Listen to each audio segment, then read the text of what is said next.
Okay. Good afternoon, everyone. Welcome back to our VKC talk. My name is Gary Fong. I'm a PhD student at the University of British Columbia studying inclusions in diamonds, and I'm hosting this meeting on behalf of the Diamond Exploration Lab at UBC. VKC is a series of seminars focusing on diamonds and kimberlites. Our goal is to bring academics and industry professionals together. I'd like to acknowledge SRK Consulting for being a long-standing sponsor. There are a few Zoom housekeeping notes for today. For the audience, please keep your microphones and cameras off during the presentation to ensure a good quality of streaming. Today's section will be around an hour long. Please keep your questions until the end of the presentation, at which point I will facilitate a Q&A section.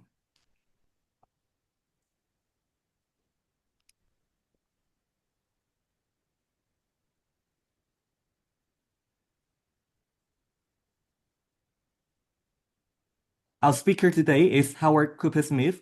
He specializes in diamond projects, having worked on 5 continents over more than 40 years.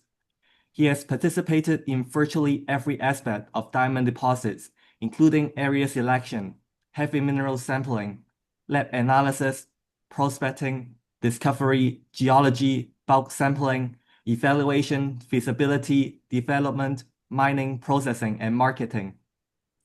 Howard graduated in geology from Colorado State University, where he continued with graduate studies in economic geology and diamond deposits. These studies led to the discovery and evaluation of many diamond deposits and the eventually development and mining of Colorado's Kelsey Lake mine, which results in the first marketing of diamond branded by Origin. Previously an officer or director of several diamond explorers and miners, he currently consults for selected clients, various international engineering consultancies, and financial industry. Without further ado, we now invite Howard. Okay. Well, thank you, Gary and Maya, and good seeing everybody today. Can I start the presentation? Or? Yep, you can share your screen. Okay.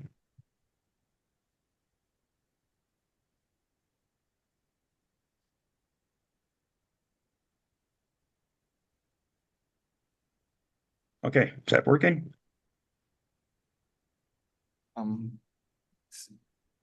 So Not yet, huh? Not yet. So it's not on the presentation mode. Okay.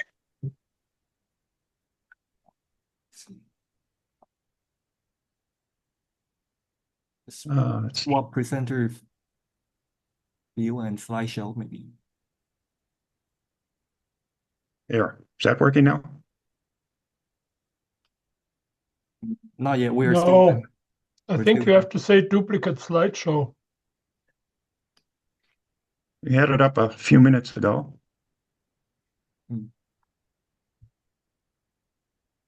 If you quit the presenter mode, maybe we can click play button again. How about that one?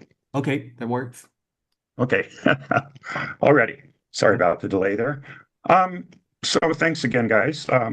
Today I'll present just a few of my summary thoughts on my career and projects I've worked on. All of the topics I'll talk about, they're probably all worthy of a short course each, but it's going to be pretty abbreviated and just some summary comments today. Some of these ideas were presented in the seminal 1993 PDAC short course organized by Pat Sheehan. Many of you were there.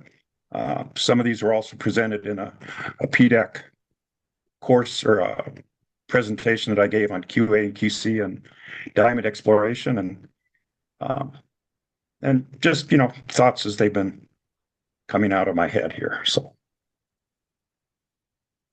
my career, as Gary was saying, started about 50 years ago prospecting for kimberlites and diamonds as part of a graduate program at CSU under Mal McCallum. I planned and executed sampling, concentrated in the lab, analyzed the grains, followed up on the ground, found kimberlites, mapped and sampled the kimberlites. We covered microdiamonds and macrodiamonds. Did all that. Eventually Cominco, who supported my studies. I went to work for them and got more involved in the economic evaluation of these kimberlites, including taking bulk samples, building and operating bulk sample plants, and studying the diamonds and trying to find a mine, basically. Along the way, I wouldn't say it all went smoothly. Early on, there were many mistakes were made. Not everything was done right, but I learned a lot over the years, and each time I did something, hopefully I did a little better. Then I started consulting globally on diamond deposits, and hopefully this time the mistakes were someone else's, and mistakes that I could help them fix and avoid making mistakes in the future. Really, economic success is the goal. We want to make mines. We don't want to do science projects, and we don't want to waste money. There's not enough money in this industry to waste. So I'll talk a bit about what makes a project successful and what fail, and some examples. So early on, of course, you've got to choose an area. Where are you gonna explore? And you need to choose that thoughtfully. Kimberlite is obviously found near other kimberlites, and that's where many people start. Indicator sampling, mineral sampling can narrow down and bring people into areas and tell you should be looking there. As many of you know, diamond isn't necessarily the best indicator for diamond. It can be, but it isn't always. But the important thing here is each sample you take, each sample you look at is not just a point, not just a piece of data. Each has a lot of information, each sample, and many clues in each sample. And it's really important that you follow those clues on the ground and get the most value out of each sample if you're going to successfully discover something. This is an example of following the clues on the ground, an early discovery in Wyoming, and that's what I mean, follow up on the ground. You'll notice I had hair then, and it was brown. Okay, so you have a kimberlite. What can you initially discern about this? You can do sampling and mapping and geophysics, drilling, trenching, more sampling. Sampling is really the key.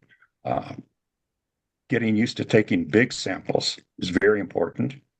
You're going to be determining the size of the body, the geology of the body, and hopefully you're getting some insight into whether diamonds can be present and diamonds are present. What you're taking these samples for is you need to start getting good data on grade and value of the diamonds in there. And through that, you can make an early determination of the prospectivity of your project. If you've done your work and you've done your work correctly, the first impressions that you get on a new prospect are generally correct, in my view. And the early example, this is from 77, 78, working in Colorado. Did an evaluation of the Sloan kimberlite. It was a good-sized kimberlite body. There were others nearby. There was minimal real systematic sampling, but we did recover diamonds from the surface. Importantly, there was petrological work with a geotherm indicating that there was sampling of the diamond window, the diamond stability field. With Cominco, I went and took a small 26-ton sample by trenching, built a rather crude sample treatment plant and treated that and recovered diamonds. Came up with a grade of about 16 carats per 100 ton, but they were small, poor quality diamonds. I did all that work from taking the samples, transporting the samples, building the plant, processing, did all that for about $81,000 at that time. It didn't look economically worth pursuing, so we didn't. Another major company came in and started a big project there, in the late 70s, spent about $6 million. Further, more detailed sampling, a lot more work. Eventually, several years later, they offered it back to me, and I looked at their results. They had the exact same result I had, about 16 carats per 100 ton and small, poor quality diamonds. And the same result, basically. Shortly after that, another company came in and spent many millions more. They decided to, instead of surface pit and trench sampling, they went underground sampling. And once again, after quite a long time, they offered it back to me, and I looked at the results, and the same exact result, same grade, same diamonds, a few bigger ones, but nothing to speak of. So the question you've got to ask yourself was, what was the reasoning to expect better results? Did they have any geologic reason to go in and resample this? How were they going to improve on what was already done there? And I see that on a lot of people go back into old kimberlite deposits, looking at the diamonds that others have looked at, and they don't really have any new ideas. They just think, for whatever reason, they're going to get a different result. And so back to area selection. It's really important to think about whether diamonds will be present where you're going to be. In my early career with Kamenko, we had a lot of success in Colorado, Wyoming. Virtually every kimberlite had some diamond in it. Kamenko was keen on diamonds at the time, and they asked me to work in other states, Kansas, Kentucky, just all their scattering of kimberlites, as I'll show you on a map shortly, throughout the U.S. and diamonds. I've looked at virtually all these locations already and come up with some conclusions and looking at the literature. For the most part, I didn't see any indications of sampling of the diamond window or diamond stability field. And this is using geotherms at the time. And I told Kamenko, no, I'm not going to waste my time running a project that I didn't think was going to go anywhere. So what did they do? Of course, they went out and hired someone else on contract for a few years.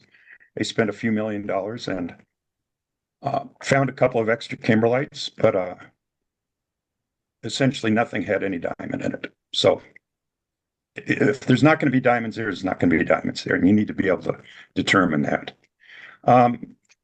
Later in my career, the last task I had for working for Ashton Mining in North America, they were offered a joint venture in the Upper Peninsula of Michigan. There were kimberlites there, and certainly a decent area and opportunity to discover more kimberlites. But from what I knew about the area, I decided it had an unfavorable mantle. The major mid-continent rift runs through there, and it was quite obvious that destruction of the cratonic root in the area. And I gave my recommendation to Ashton, and my colleague at Ashton at the time, Bram Jansa, also recommended to not participate in the JV. There wouldn't be enough diamonds. So what did they do? Of course, they went in and spent several years and millions of dollars and found a bunch of kimberlites. Good program, but didn't come up, certainly nothing economic and not too many diamonds. And there's some others in the group that can talk more about that later if you want to. So it's really important to know where you're looking and what your chances of success. So I mentioned the geotherms. Even before the Gurney-Sobolev identification of G10s and their association with diamonds, you could get from a known kimberlite, you could get the mineral pairs and nodules and even xenocrysts and make geotherms and look at how deep and where in the mantle these samples are coming from. And as you can see on the left, the early work by Egler in Colorado and Wyoming, there was significant sampling in the diamond stability field.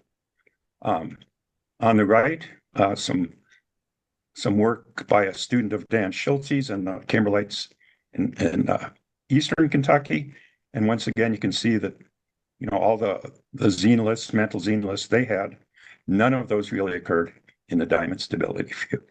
If you look at the early geotherms from Kansas and Virginia and some of these other odd kimberlites out around the Four Corners here in the West, none of those really had the opportunity to sample diamonds. None of those had economic potential. So looking at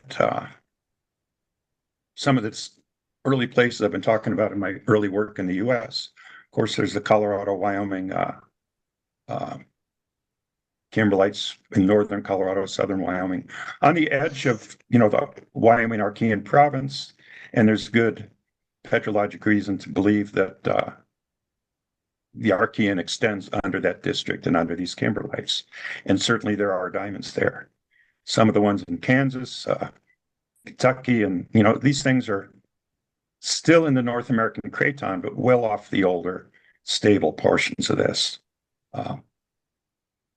Some of the areas look more favorable, but might have other issues such as the Upper Peninsula of Michigan and such. And, just a little map to show where I've been talking about. But one thing to notice on here is the pretty impressive spread of kimberlites and alluvial diamond locations throughout the U.S. So back to area selection. You instead of strictly sticking to models, you've got to look at the data of what you're finding and what's there. So in the Western Australian lamproite area, this wasn't a typical cratonic core. And it turned out that what people were about to find, there were lamproites, not kimberlites for the most part.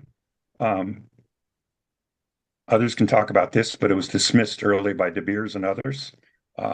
The Ashton joint venture went through and made discoveries with Rio Tinto and developed the wonderful Argyle mine, and others developed some mines in the Ellendale area. But it was a different type target. You had to look for it different, and you had to think different about what you were doing. So it didn't fit the standard model at the time. In South Africa, in the Limpopo Mobile Belt, this was considered not favorable between cratons. There was a discovery of kimberlite made in core by copper explorers, actually, which became the very prolific Venetia mine. So once again, be careful with your models. Go by what's there, not by what you think is there. A little different type of issue is the Canadian slave province. Many people, myself included, dismissed this area for the belief that, it was probably really good geology, but it was probably saw extensive erosion, and any kimberlites that you could find there would probably be pretty small and eroded, and in an expensive and logistically difficult area to work. Many of us at the time thought you couldn't do anything up there. Nothing could be economically developed, even if you found something. Well, obviously, many of us were wrong there. Some of the breakthroughs were not necessarily geologic. The early best discoveries, the Akati and Diavik, were essentially right on the existing ice road. That helped logistics and helped costs. The concept of clustering a number of small ore bodies or small kimberlites into one mine worked quite well. And of course, you had some pretty high grades and high values. It turned out to be a pretty nice chunk of the mantles up there. So once again, you have to look at what's there, not what you think is there.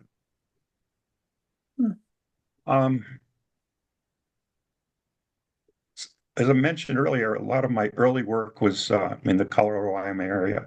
In the very northern part, right on the Colorado-Wyoming state line, was the Kelsey Lake kimberlite. These were newly identified, newly put together large bodies, better quality diamonds than we'd seen on the kimberlites in the southern part of the district by the Sloan kimberlite that I mentioned.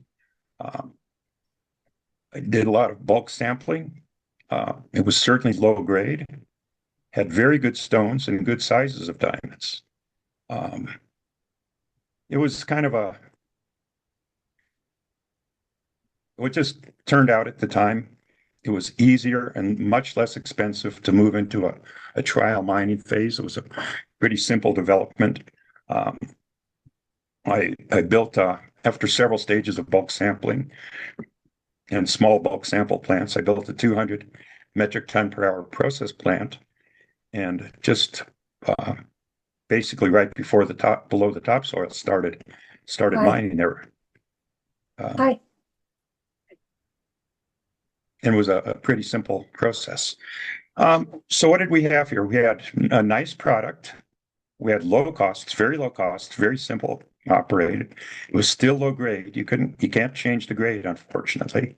But what we could change was the marketing. We trademarked the name Colorado Diamond. It was the first branded polished available, I believe, in the world. And it was the first time American U.S. citizens could buy a U.S. diamond. And of course, the U.S. was the largest diamond market at the time. So a little map showing the state line district with Kelsey Lake in the cluster to the north and the Sloan in the center of the map further down south.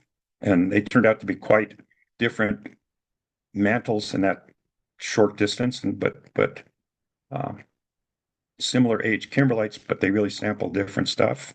Off to the west, there was George Creek and Pearl Creek and some other kimberlites that appeared to be a little bit older and different. But at the Kelsey Lake project, we had two larger bodies and a number of smaller bodies that we worked on. So we pretty simply built this small mine. Could process almost 1 million tons per year. It was free digging ore, mining almost right at the surface, as you can see. And we got some pretty nice diamonds. Those are actually some of the early bulk sample stones that came out of there. But what are the lessons here? What happened? As many of you know, the project failed. The project, these aren't geologic necessarily, but they're important lessons for an economic geologist. The project was undercapitalized. We had no crusher installed, so we had poor liberation from day one. There's no X-ray sorter. We're just using a grease table, so we had poor recovery from day one. We're realizing about 1/2 of the grade and value that was expected to be found. And unfortunately, the company backing the project had no money to upgrade the deposit, upgrade the process. So we were more or less breaking even, but we couldn't pay our bills that we spent to develop the mine. And you're not going to get very far that way. The company was dependent on the share market for funding at the time, and it was a precarious time in the Canadian juniors market. Bre-X, the fiasco scam had just occurred, and everybody was scared out of the penny stocks in Canada. The DO-27, the Kennecott DHK bulk sample results were released, and the diamond junior market pretty much collapsed from that. And there was just no money to be raised in Canada, and the company couldn't pay its bills from developing the project. And the lesson here is have the funding you need in your pocket first. Don't depend on the market to pull you through. That's one of the nice fancy colored 5.9 carat stones we polished out of Kelsey Lake. So again, the lessons: have financing in hand, don't rely on the share market. Basically, what you see is what you get in the terms of grade and value. And you really, to do it efficiently, you need to understand your ore and your product and the size frequency distribution and treat your ore accordingly. And maximize your marketing. Quality, size, and rarity really do matter. And economics matter. If you can't make money, it's not a mine. So look back to the slave province in Canada and the DO-27 or T-Cleat Show project. I did quite a bit of work on. I worked early as a consultant on that when the Kennecott joint venture was evaluating it. I actually got underground there, which wasn't a very pleasant experience, really bad ground, but that's another story. So in the slave, you had good kimberlites, a good mantle. So quite sufficient sampling of the diamond stability field. Difficult logistics, no roads other than the ice road, high costs. Everything you did cost a lot of money and was difficult. But there were some pretty good deposits there. So if you remember at the time, there was kind of a race between BHP and Kennecott to see who could come up with the first economic discovery. Kennecott really accelerated their evaluation program. Instead of extensive surface, large diameter drilling sampling, they decided to immediately go underground.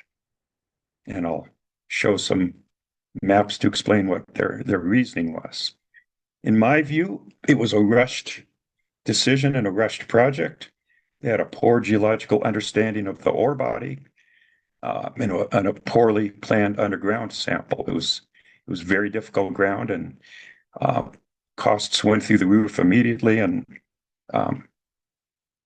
they didn't get the sample they wanted. They also had somewhat inadequate sample treatment. I looked at that. So due to these problems, they didn't complete their goal in testing the project, in my view, and they dropped the project. They put out the press release of 36 carats per 100 ton, $22 per carat, which comes out to about $8 per ton. And, you know, in the Slave Province or almost anywhere, you're not going to build a mine on $8 per ton. It's just not going to happen. So what happened there? On the left, you can see Kennecott's 1993 decline plan. In the kind of pink outline under the lake, you can see the pipe outline. In the red is what was probably correctly identified as a high-grade zone based on diamond drilling and micro-diamond analysis. They had a few drill holes in there, and that was their goal, is to go into that zone. You can see on the long drift going in to sample that high-grade zone. On the right, the 1994 actual decline, if you can see, they started sampling before they got into what they determined as the high-grade zone. They were actually in some peripheral, quite different kimberlite phases, some magmatic things. They interpreted this as a volcaniclastic deposit that would be the same throughout the entire deposit.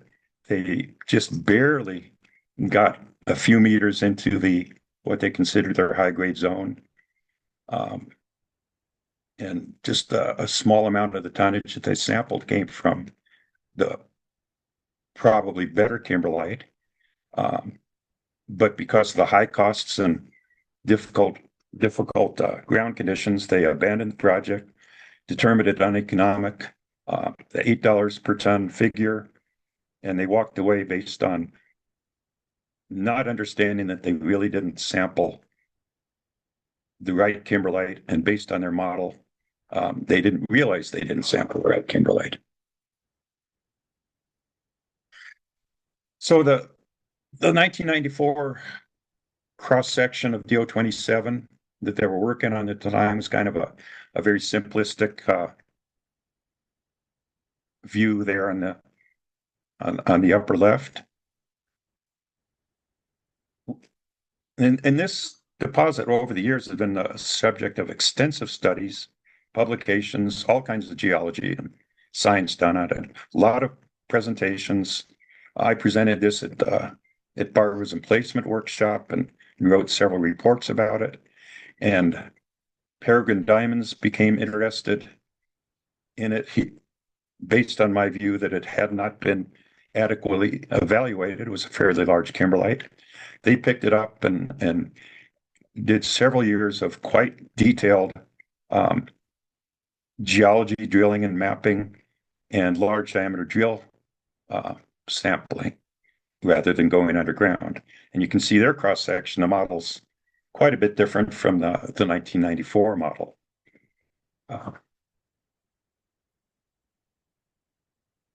So with the Peregrine complete reevaluation and new geological models, drilling and sampling, we were able to release a new resource of about 1 carat per 100 ton, or 1 carat per ton, $65 or maybe $75 per carat, coming out to just about 75 US dollars per ton.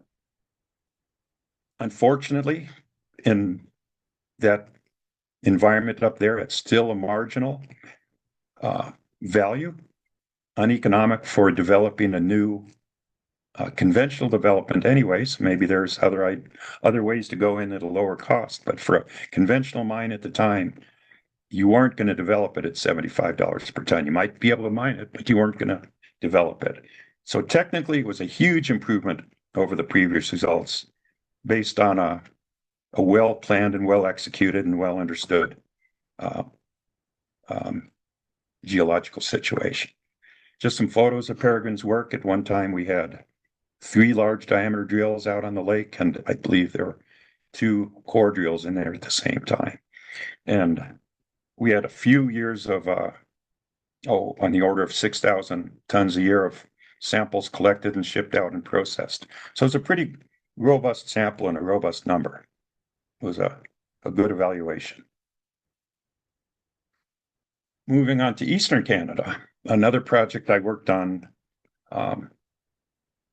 off and on at or various stages, from early exploration through bulk sampling, through development and feasibility and financing, and then later looking at issues with the mine itself. It was a very good discovery, grassroots discovery by Ashton of Canada, and later taken over by Stornoway. They did good exploration, good geology, good evaluation. There were several small kimberlites in proximity. They developed infrastructure, actually built a road into it. First diamond mine in Canada you could drive to. It was quite efficiently developed and mined, in my view. The grade and tonnage and cost were quite robust numbers, agreeing well with the feasibility study. They had good owner support in the corporate owner, and the Quebec government corporation was a significant owner and was quite keen on the project as well. But unfortunately, the mine failed, as you all know. Just a little diagram showing the several small ore bodies. Some were developed as open pit resources, some underground, and an air photo showing the development as it looked. So what happened? Why did Renard fail? It was probably always a marginal investment. The Quebec government part owner promoted it heavily. They really wanted a diamond mine. There were some early operational issues. They had a somewhat inconsistent process. It took a fair while to smooth out. There was a lot of diamond breakage immediate in the early days. I believe issues of dilution were downplayed. And they partially solved that later with some ore sorting prior to treatment. And the slimes handling system failed initially, and they had to revamp that as well. Unfortunately, most of the reserve was mined out before these issues were stabilized. But the big issue here was the diamond price that for their feasibility was overvalued. The price and the size projections were just ended up being wrong. So the revenue was off. They had insufficient cash flow. If you're not making money, it's not a mine. It's not economic. Let's move continents over to Africa, in Botswana. What was known initially as the AK-06 became the pretty exciting Karowe mine. Was initially De Beers discovery. It was a marginal, they determined was fairly marginal for them. They sold it off and went through some corporate changes. The question I have, and there are probably some in the audience that could help answer this better than I can, did De Beers recognize the diamond size potential at AK-06? As you all know, it was developed eventually by Lucara. They incorporated some very innovative technology for the time. They had an early recognition of the diamond size potential, and they put in process changes so they wouldn't be breaking these large diamonds and getting the full value and the full revenue from them. So the question here is, why did De Beers miss the large stones, and when were they recognized? And maybe we could talk about that a bit in discussions. So when I was at AK06, it looked like this bulk sample trench, and when you look at what comes out of there now, and the diamonds, I wish I'd spent a little more time poking around there, but it was a quick visit.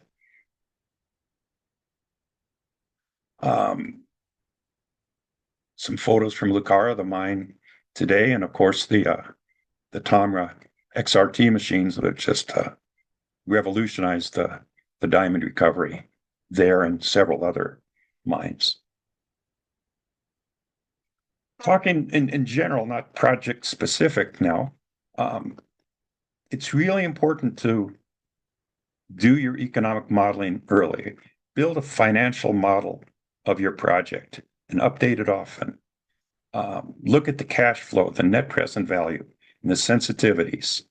Even in the exploration stage, you have to focus what you're looking for. You have to keep focused. What are you looking for? What parameters do you need to meet for an economic mine in wherever you're working? If you're not exploring for something with those parameters, you're going to find things that don't matter. And we're here to make money. We're not to make science. During evaluation, you have to keep looking at the model, the economics.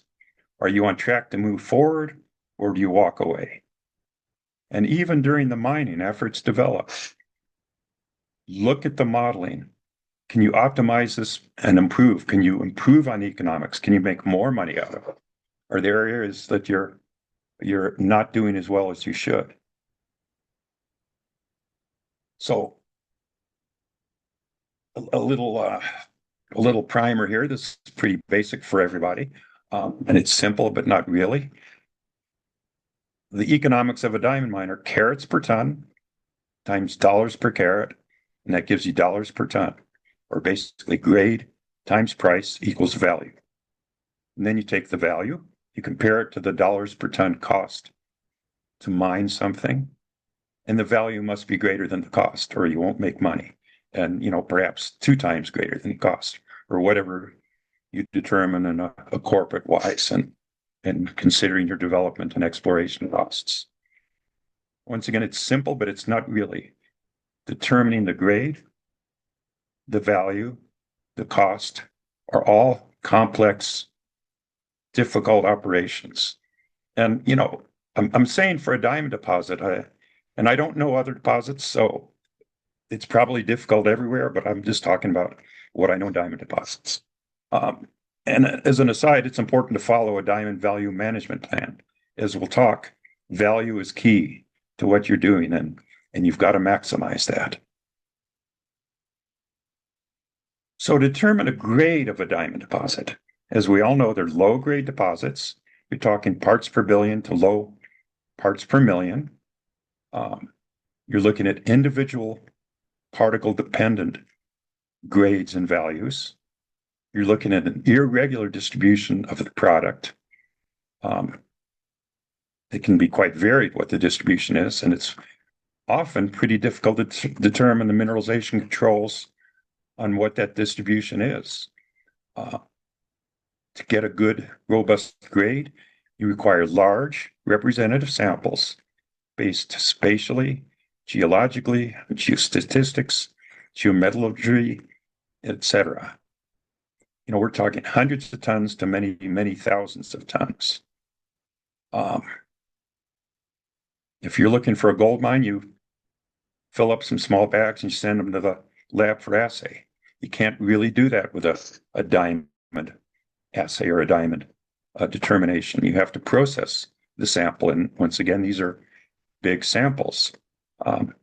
There are some labs where you can do bulk samples commercially. In my view, eventually you're going to want to treat enough tonnage that you're going to want to do it on site. And you're going to want to have a bulk sample plant of some sort. You have to establish the top and the bottom cutoffs. What's the smallest diamond size you want to recover, and what's the highest diamond size you think you might recover? And these are critical numbers in your evaluation. And of course, to understand the value, you have to maintain controls on the efficiency, loss, breakage, and have integrity in your data capture.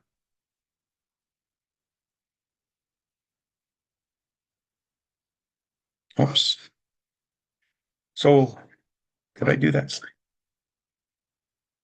Okay, yeah, I did miss one. So, price. The price valuation is another critical part.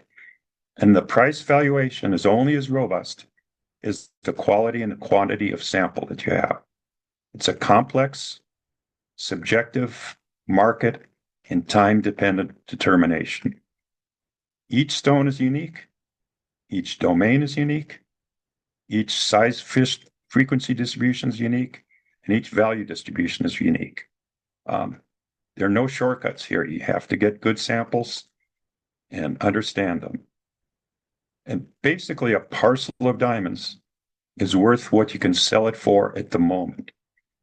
Estimates are only estimates, and models are only models. They can be guides, but they're not necessarily the truth. Incorrect diamond price estimates are the biggest cause of mine failures. And I know you've had talks on this in the past, and you've seen other talks on this, and some of the audience members have discussed this in detail, and it's too complex to go into here, and we can talk about it a bit in the questions if you wish.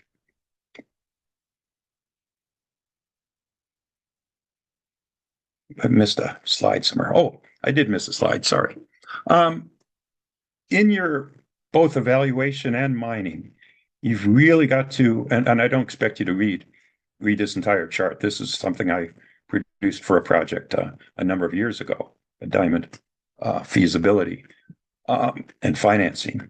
You've got to identify and understand the risks, and you have to really work hard to mitigate them. If you want to make money, if you want something to be successful, you've got to minimize your risks. So do a detailed risk analysis and keep working at it. Okay, now I'm back on track here. In the economics, you need to look at the sensitivities of the economics. In every diamond deposit I've ever looked at, the economics are not necessarily very sensitive to costs, to mining costs, development costs, CapEx costs, things like that. And you can see that in the kind of red and blue lines. In the green line is the revenue or the value. And every diamond deposit that I've worked at is extremely sensitive, extremely dependent on the revenue or value. The revenue goes up, it's tremendous increase in the value. Revenue goes down, it's a tremendous decrease in the value. And of course, the value is a product of both the grade and the price. So that's really your most important determining factor in looking at diamond deposits. So I'll get through this pretty quickly. Summary of the lessons. Know your geology and do your geology. No shortcuts there. Have an economic understanding of the goals. What is it you're trying to find? What do you need to do to find something that's going to make a mine? Fully understand and identify and manage your risks. This is a big subject here. Audit. You're going to be making big dollar decisions, and they're really based on pretty small grab samples. Each time you move from a stage of sampling, say move from microdiamond sampling to more extensive microdiamond, to large diameter drilling, to underground or bulk sampling, those are very expensive propositions, very expensive projects. And you're making these big decisions to move on or not move on based on relatively insignificant samples. So you really have to do your sample well and understand exactly what the sample means and make sure there are no mistakes or no biases or no issues. And the data you're working with is quite robust. In my view, if you've done your work and you knew how to do your work properly, the first impressions are generally correct. And just as an aside, I always tell everyone, if diamond mines are easy, everyone would have one. And that's all of our goals here.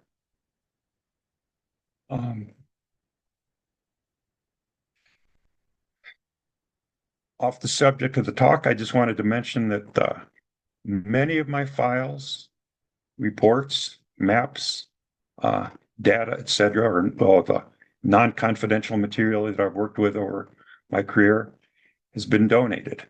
The files, reports, and maps and such went to Colorado State University Library Archives and Collections.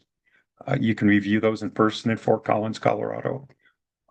You can look at finding aids online, and some of the digital collections are now online. They're in the process of getting better organized so you can find things easier.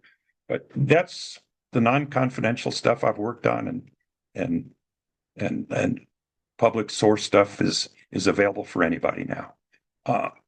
Most of my global kimberlite and mantle rock collections have gone to the Denver Museum of Science and Nature, and those are available to anyone with an interest to look at those, study those, borrow for research, etc. A number of thin sections and concentrates have gone to the University of British Columbia. Maya has access to those. And a lot of the older concentrates from the Kamenko work are undeposited at the American Museum of Natural History in New York City. So those are some pretty good resources out there for people if you need. Seems like I went through that pretty quickly, but if there are any questions, I'd be happy to talk to you now. Thank you, Howard. It was a comprehensive review and evaluation. Now we have 10 to 15 minutes for the Q&A section. Feel free to turn on the microphone and video or ask your questions in the chat box. The floor is open.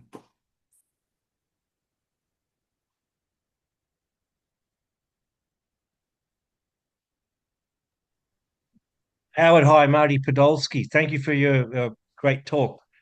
Okay, You thanks, talk, Marty. you talk, hi, you talk about deposit and ore bodies. I'd like to hear your definition of what is a deposit, and is it volumetrically part of a resource? A good question.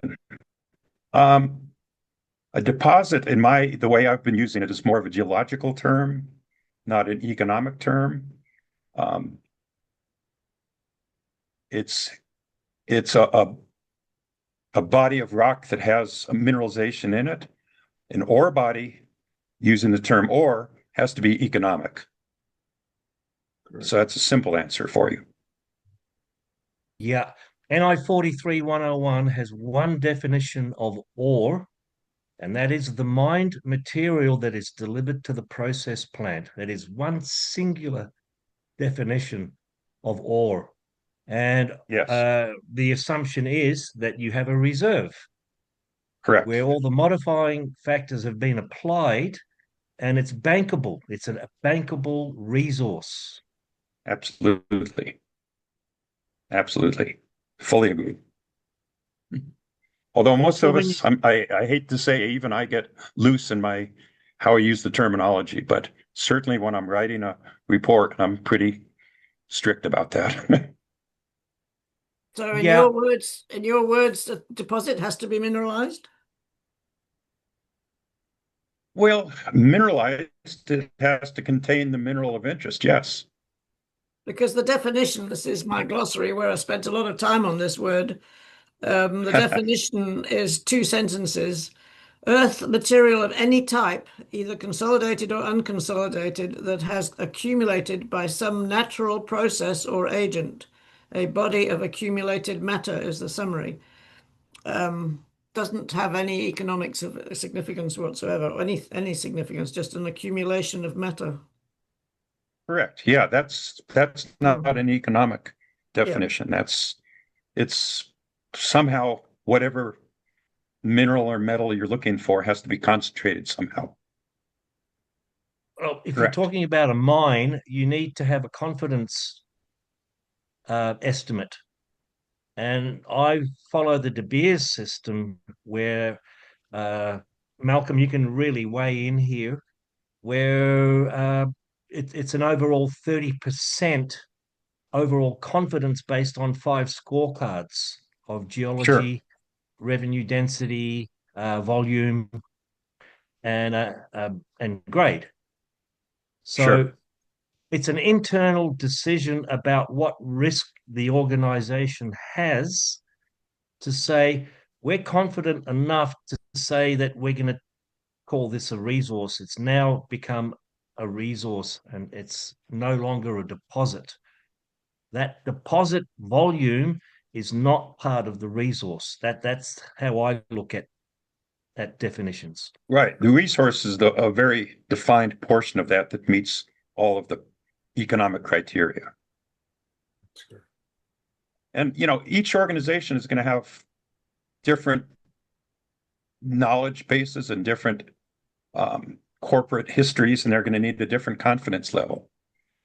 De Beers can make decisions easier than somebody that's never mined a diamond before, because they have more confidence in what they understand. Since I've got some audience in terms of Karawi. De Beers found that in 1969. It was discovered in 1969. It was very low grade, but they'd also now in the very early 70s they'd discovered Arapa and Zhuaneng, and these are huge mines. So Karawi was just way down on the bucket list in terms of Botswana.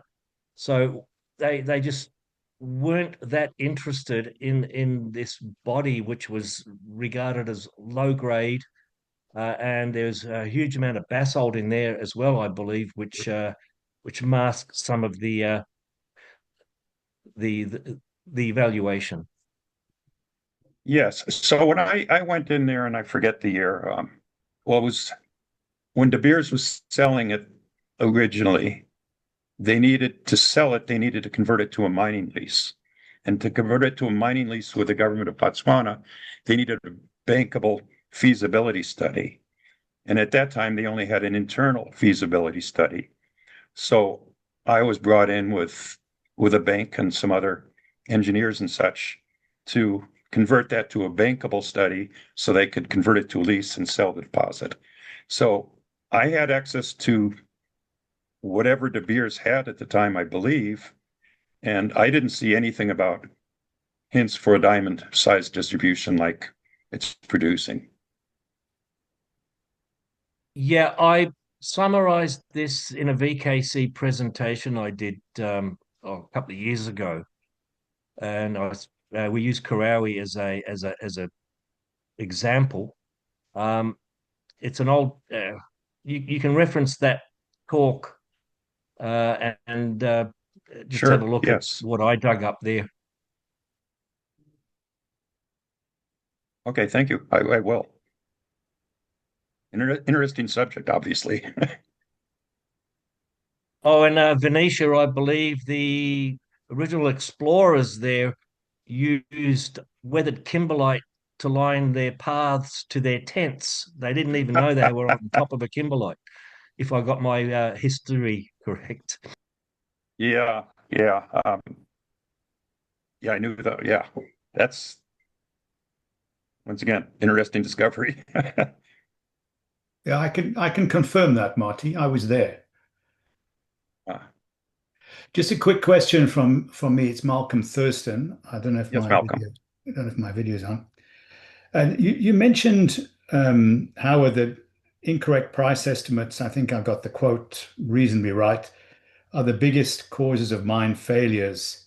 And I just wondered if you could expand on that in the sense of how you came to that conclusion, because that's obviously something very close to Andy and my heart, and has Obviously. been the basis of a number of presentations. But it's quite difficult when you look at the results. You can track what people said would happen and then what did happen, but there's usually a lot of noise between the two. Right. And so tying those two pieces together is sometimes difficult to say in absolute terms. So it would be great to hear if you could expand on that a little bit and let us know how you arrived at that statement. I mean, we don't disagree with it, by the way. Yeah. Just wondering how you got there. Um, well, I've looked at a number of deposits over the years, as obviously many of us have. It's a pretty high level statement that I make, and it's pretty much what you just said, looking at what people said they were going to recover and what they ended up selling. And there's a big discrepancy. What goes into that discrepancy, I don't necessarily have all the details on. I think your guys and your talks and your work have a lot more details on that than I do. Mine is more of an observational comment. But obviously I've seen valuations that I didn't agree with. I've seen modeling which was questionable. I've seen sampling which was insufficient and not properly carried out, not controlled. Those all go into it. Everything has to be right to get a good number. Yeah, no, thanks. We concur.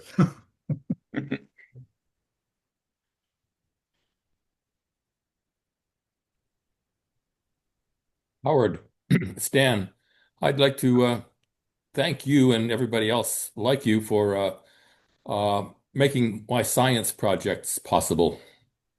Well, we appreciate your science because we don't have time or facility or the brains to do that. So we appreciate you doing it. Science projects. Well, it's true. I mean, making minds is making minds. The science helps us, but it's not our job. It's your job. I But would the like to, science, sorry, the science is often important. I mean, we use a lot of science in our evaluation of deposits, so we need the Dan Schultzes and other people of this world. Oh, absolutely. That's what I said. We use it, Yeah. but it's much better off having someone like Dan and others and you, Barbara, do that for us. Thank you.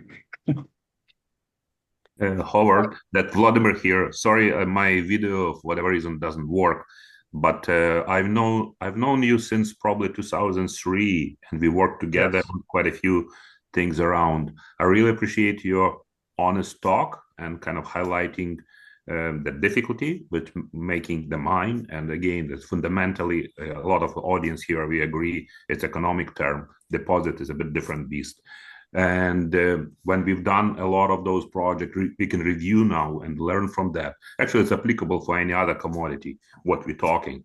But I think it's like you highlighted very correctly, because again, I'm quite familiar with Renard project, obviously, that overvalued, or the price estimates were quite a bit off there. We can call it SFD. I know that it's Rio Tinto before look, and again, that audience here, we're quite aware of that. But overall, what we learned and what people who went through all this diamond kimberlite experience, it's just amazing what we've been able to accomplish through our professional life. And I'm really thankful for you that you put your files for basically public use. Thank you very much. Hope to see you, to talk to you one day. Okay, thank you. Okay, well, good hearing from you. Thank you. I would like to echo Vladimir's and Dan's remarks about that gratitude that we feel for your donations, Howard, because it's not just research, but the collection that you donated to UBC is now used in teaching, and we are looking at your concentrates from different places, and grad students are just learning from them. And Gary was one of those students who took the course last year and saw your materials. Thank you. Right. Thank you. Very happy. I benefit from your donation that we go through the material in the class, and it was very helpful. I'm very gratified that somebody's using this stuff. Mhm. Thanks. You know, this is Brooke. It really is amazing how much we've learned in the last 30 or 40 years and how well prepared we are if some more diamond deposits are found. I think we'll be so much more efficient in both exploration and evaluation. You know, the Canadian discoveries really, before that, everything was kind of cloak and dagger and private. And once the Canadian discoveries came, there's so much public information available for the next wave, the next discovery. So Yes, well, you really have to thank the Kimberlite conferences for getting science and deposits and opportunities for people to sample, getting all that out there, and things really haven't opened up. When I started in this business, you really had to learn everything for yourself, and now there are resources out there, and it's as you say, we know a lot more. We're a lot smarter now, and hopefully we're making less mistakes as we move on. I think If the I Kimberlite may- conferences have a huge part to play in, especially economic to the research science. As of Hawthorne and Gurney, and who started that, and then the people that have continued it. I think it's a really important thing, and we should continue it.